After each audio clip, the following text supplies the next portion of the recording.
Yeah, so last weekend on Saturday, we saw Jason Boland and the Stragglers and Mike and the Moon Pies open for them. And Mike Moon Pie. Mike Moon Pie, as he's known. Mike Moon Pie and the Moon Pies.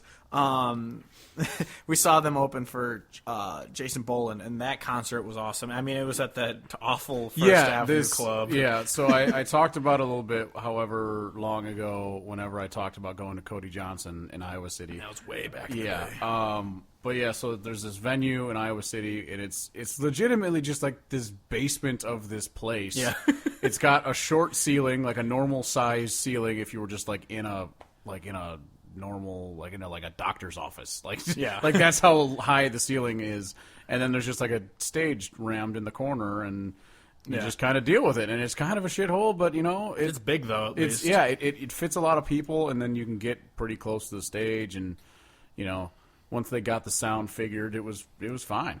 Yeah, and at our because that's the thing you said. Like Cody Johnson, you were like deafened. Yeah, no, my right ear was blown out for a week. Yeah, but I posted on Instagram. You should follow us, Country Hodgepodge. I posted about how it's crazy because we saw Jason Boland last year at Medicine Stone, and how it was insane that you go from Oklahoma, where they're from, so they're going to have the home state advantage, but it's just a packed festival of them on this huge stage, and then they come up to Iowa, and it's a half-full bar because it wasn't like they sent like duplicate tickets to try and get more people in the door, and that's my guess what they did. They wanted you to bring people. Like that's probably what it was. Because it wasn't selling. It didn't sell out. Like it's nothing against obviously either band, but it's Oklahoma and a Texas band coming up to Iowa where most people haven't heard of them. And so it was just insane going from Jason Boland, where everyone knows every word to every song, to Iowa, where most people knew because they were fans who were there. Yeah. But it was still a smaller venue. Yeah, it's the thing that I always complain about out here is that there's so many artists that people just don't know around here. Where I would say the name and they'd be like, who? And I'm like, God damn it. And that's the thing we've talked about on this podcast way too many times, and I'm sure you're annoyed of us saying it. The reason why we started it was to get those names out there. And actually, after Mike and the Moon Pies played and Jason Boland was on stage, I was in the back because you guys like staying close to the stage, and I can't do it. I just hate being crowded in there. I just want to stand in the back, listen to the music. But so I'm back there by myself, and I just kind of look behind me, and at the merch table, Mike Moon Pie was there. And so I went up and I talked to him, and I was just like, hey, I don't know if you know me. I run the Country Hodgepodge, and we tweet about you a lot. And he goes, oh, yeah, I was retweeting with you guys earlier. I was just like, yeah, you do kind of more famous. But so I chat with him. I was just like, yeah, the point of the site and the podcast is just we want to get the names of people who deserve it out there. And obviously Saving Country Music's doing a better time of getting their name out there than us, because Saving Country, well, he's been writing for 10 years. But yeah, so that's, I was talking about that, and it's just like, the only reason we want that. And so like, the people who are there are fans, and that's what we want to do, is we want to get more people at those shows, because we think that because like you said, maybe the last week or the week before, it's last week because we did Turnpike last week, how you're like, we go to Medicine Stone and we come back and it's like, oh, who'd you see? It's like, oh, Turnpike Troubadours headlined, and everyone's like, I don't know who that is. Oh, but update on Turnpike and getting our friends to become fans of them. I got a text from Matt Knoll after I told him to definitely check out Turnpike, and he said, and I quote, Turnpike's songwriting is next level. Yeah. And I was like, Yeah, we if you didn't listen to last week's episode, we gushed about that a little bit because, it's they're amazing. so good. Turnpike, they're great. If you don't know that, what are you doing? Sturgill's songwriting's also good, but I'd never know what he sang.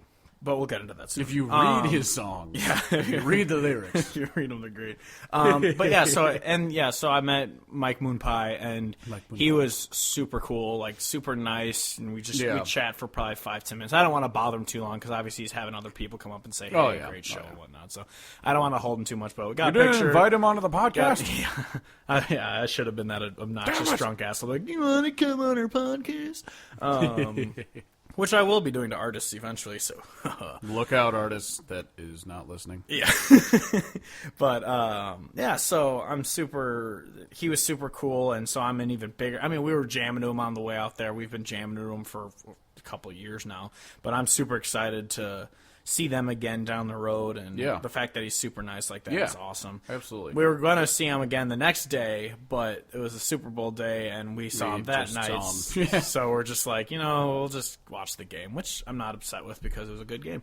But Seriously, that was awesome. yeah, fuck the Patriots. Sorry if you're a New England fan, but I'm not sorry at the same time. I'm not even a little bit sorry. Yeah, exactly. but outside of Mike Moon Pie and the Moon Pies, Jason Boland was great as always because Yeah, he just I just love Jason. oh, Boland. and this time he played Como County Blue, which I is know. great because he didn't play it at didn't play it at Medicine Stone.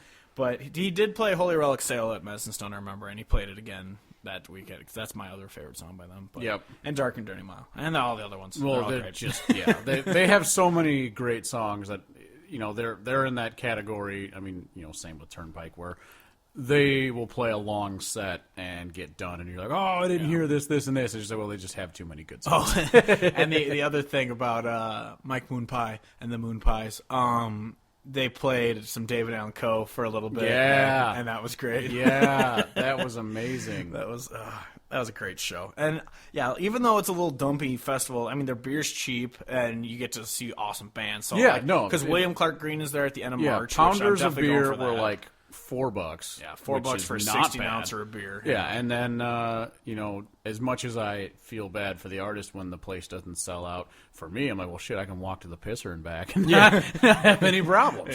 Yeah. I mean, I hope that more people go see them. But yeah, so William Clark Green's there in March. Definitely going to want to go to that one. I don't know who's opening for him, but it's a Saturday concert, so Yeah. I'm not opposed to going out there. Yeah.